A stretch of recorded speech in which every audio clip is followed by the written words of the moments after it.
আমরা ছোটবেলায় একটা আমল দেখেছি মা চাচিদের কাছে, আপনারাও দেখেছেন। আমাদের এই লক্ষ্মীপুরে তো বটেই, যেহেতু আমি এলাকার সন্তান, আমি দেখছি, আপনিও দেখছেন, যেহেতু আমরা একই এলাকার।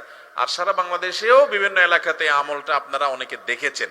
ছোটবেলায় যখন দেখছি তখন বুঝি নাই যে এটা তো মা চাচিরা নিজেরা করে নাই, এটা তো হাদিসের ডাইরেক্ট নির্দেশ। এই বিশেষ করে আমাদের এই অঞ্চলে আলেম ওলামা বেশি ছিলেন, যার কারণে অনেক প্রচলন আছে যেগুলো সরাসরি হাদিসের উপরে আমল আমরা জানি না, ওলামা একরাম চালু করে দিয়ে গেছেন, কিন্তু সেগুলো আজ হারিয়ে গেছে সমাজ থেকে। নবী করিম সাল্লাল্লাহু আলাইহি সাল্লামের স্পষ্ট একটা হাদিস, এই হাদিস যখন পড়লাম আমি, তখন আমি অবাক হয়ে গেলাম, হায় হায়, এই হাদিসের উপর আমলই তো আমাদের মা চাচিরা করতো। হাদিস পাইলো কোত্থেকে? ওলামা একরাম অধ্যুষিত এলাকা বৃহত্তর নোয়াখালী, তারা ঘরে ঘরে হাদিসের উপরে আমলগুলোর প্রচলন দিয়ে গেছেন।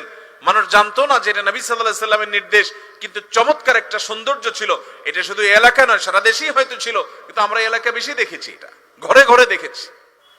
একবার নবী করিম সাল্লাল্লাহু আলাইহি সাল্লামের কাছে বলা হলো, হে আল্লাহর রাসূল, আমাদের একটা লোক, একজন পুরুষ আছে আমাদের মধ্যে,